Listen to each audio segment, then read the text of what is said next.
stand back inside yourself, take one step back and observe what the mind does. So you become the observer of your mind. That's a very essential step. And then you'll find that there are certain patterns that occur again and again, thought patterns, often negative ones. They're like old gramophone records that perhaps have been playing in your mind for years. So you take a step back and say, oh, there's my mind, there I can observe the thoughts that go through my mind.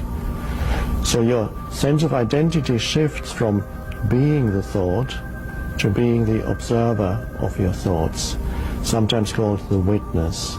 So you are witnessing all the thoughts that go through your mind. And that's a very essential shift in identity. Now, in the flow of mind and witnessing your thoughts, is this without judgment, without editing it, saying, oh, I don't want to think that, yes, or whatever? So it's done without judgment and without editing what the thought flow is. That's a very good point, because the moment you judge what you're observing, that's the mind again. Yeah. You allow the thoughts to be.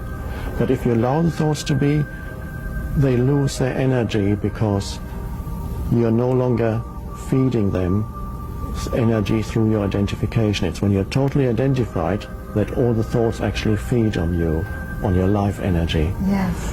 And you then find that a lot of your thinking is actually completely useless.